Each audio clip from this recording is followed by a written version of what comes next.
Welcome to the video podcast. My name is Florence Straka. On this video podcast, I share with you my journey, life experiences, blogging as a business, inspiration, and mindset. In today's episode, I am going to share with you when everything ended from my father's side. Now I am with my mom, who is taking care of me. So that's why I started from. This will all begin from late 80s. I would say probably 86, 87. On the last episode, I'm finally back home with my mom with my big injury under my chin. Anyhow, life started as well. My mom decided to stay. She wasn't going to travel out anymore for business, so she just stayed. We all stayed in Kpando, and she was doing the little trading in Kpando, and she started doing farming because my mom's side of family, they are all farmers. Most of them are traders, but still farmers because they use their farm products to sell. And so she decided to start farming. And so I was very late behind my school age because I was just going back and forth and not even going to school when I was with my father. So this time I have to start all over again. I started. It's great. It's really great. Started enjoying school now, knowing that I'm not going to be taken away anymore.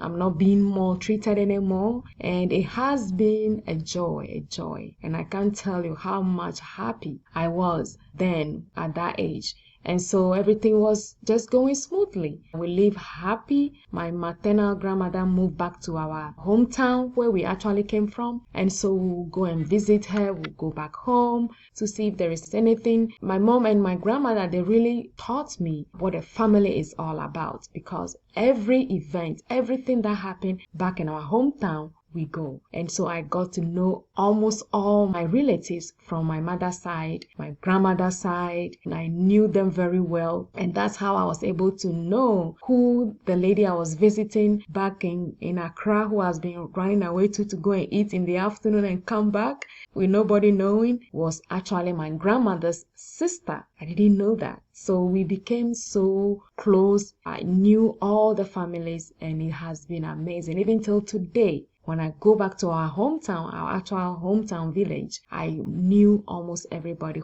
which most of my cousins do not, because their parents, who are either my aunts or uncle, do not really take them back home to see other relatives or to visit. But I was able to have the opportunity because of my mom and my grandmother Davi. I was able to know so many people back home, which is very advantageous.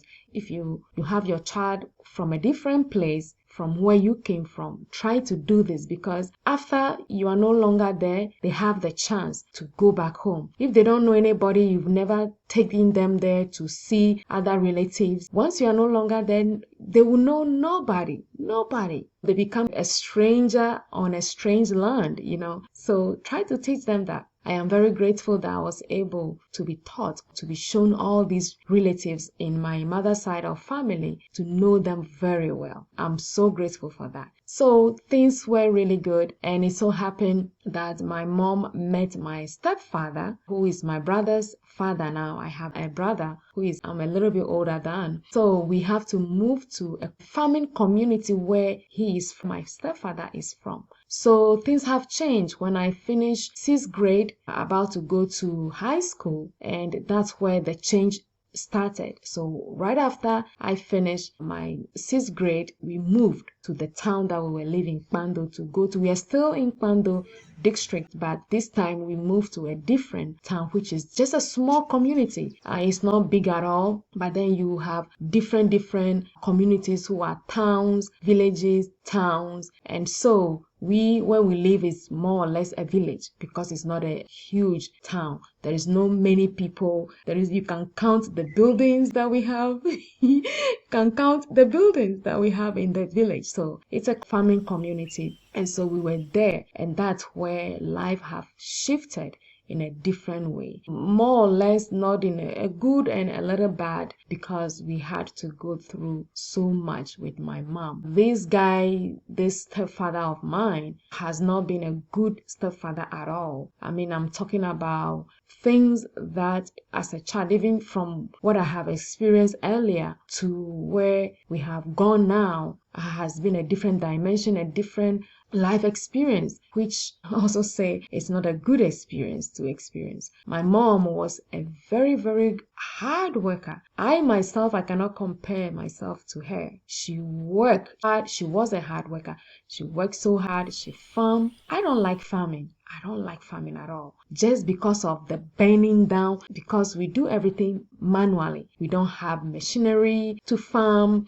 We use manpower. We use our cutlasses, our hoes, our hands, to grow everything. Even if it is acres of land, of plants, we do all this by hand. Can you imagine? So I don't like farming at all. I don't like the bending down. You dig, you work, bend down your back. Oh my goodness. It's not a fun thing at all. Farming with no help, with no machinery, it's labor, hard labor. But that was part of our life, and which it still is. So we do it without even thinking about it, because that's all we have. We have the energy to do it. So that's all we do. So moving back to this village, it was a change, a huge change. So now I have to go to high school, junior high. This is where I'm going to junior high school. It's a 3-year junior high. From junior high before you go to high school, which was also a 3 years. I don't know the system. I heard maybe it's been changed again to 4 years. It used to be 4 years, which they call it middle school. And then they changed it to a 3-year program, which they call it high school. So I went to the junior high, and this time it's a mile and a half walk. Because we live in a village and there is another town which is a little bit bigger than where we were living. So I have to walk a mile and a half. It's a road and third road, so cars comes there. You can travel with taxi. You don't own a car. You just have to take a taxi, or you take a trotro or a bus. To do that, you either have to walk probably maybe half a mile from the village to go to the main road, which takes you to the city where we were living before, or to the other town where the junior high school is. We call it quarters. I go there for my school, which is junior high, and it's a different experience. So I go to school in the morning, come back and go to the farm in the afternoon. It's the farm, that's where I'll eat and work, and then I'll bring firewood and food back home, prepare meal before my mom and my stepfather come back home. So it has been back and forth like that. But life was not rosary at all. Living in that village, I would say, has been one of another worst nightmare to live, because this guy, this stepfather of mine, was another bad guy. I'm telling you about beatings. My mom, self. Oh my goodness. That has been a nightmare. And I will touch on this more, because me as a woman, and being where I am now, and seeing abuse, seeing men abusing women, men maltreating women as if they are their punching bag. I have experienced with my mom. It was not fun. And back then, there is no much anything like help, even still, no help. Unlike here in the States, there are programs that help women to come out of things like that when they are experiencing such a change, such huge change in life, such a misfortune experience in life. They can get help. Back there's no help. And so that was another experience. So we live in that village, and I was going to my junior high. Sometimes I go barefoot because we are not well-to-do. We are a little underprivileged. I will not say we are poor, because I don't want to use that word, because I believe nobody is poor. We all have something. The word I want to use is underprivileged, and they do not have enough. When it comes to the terms of money, because we get money from our produce, we get money from the fruits or the vegetables that we grow. That's where we make our money from. So we do the farming on a vast scale, farming in different vegetables, tubers, talking about all sort of vegetables and tubers is what we grow. And so we were doing yam, cassava, cocoyam, we do plantain, bananas, those things. We plant them all. We plant okra, tomato, pepper, garden eggs, which they call it here, eggplant. Oh my goodness, we grow peanuts. We do charcoal. We make our own charcoal. Charcoal is a big business in Ghana. It's a lot of money. It's a lot of work, but we do all that. And I've learned so much from my mom and then my stepfather, because they are all farmers. We do tomatoes season by season, because the rainy season, everybody's growing tomatoes. It's everywhere. It becomes so abundant. But during the summer, where it's not raining and the land is dried, we go and grow tomatoes near the banks of a river, because it's wet, we have water, we can water them, but then we have to walk like 2-3 miles to be able to get closer to a bank where we use. And so then that time the tomatoes are very expensive, so we make a lot of money, also a lot of work. Imagine carrying a big pan on your head with tomato, walking 2-3 miles from there, and we go sometimes 2 times to be ready to go to the market. Every 5 days is our market day to get the tomatoes ready. So those times tomatoes are expensive, and you can see the whole village do this.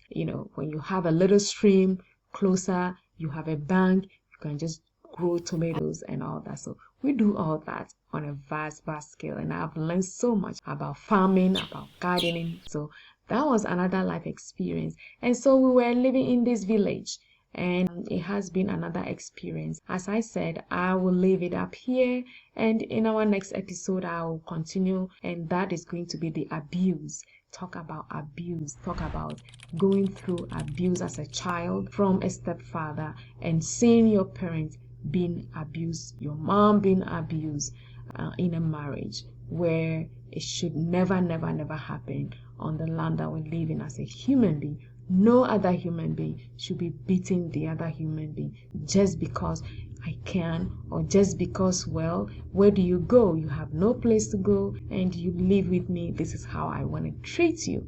No, and no woman should allow themselves to go through a thing like this with a child. It leaves a permanent damage to that child, like me as I am.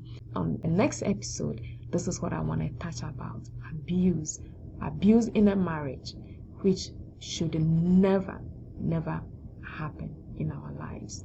And so this is how I'm going to leave you today. This is my life experience. I'm sharing this because it's just so heavy on my heart, very heavy on my heart,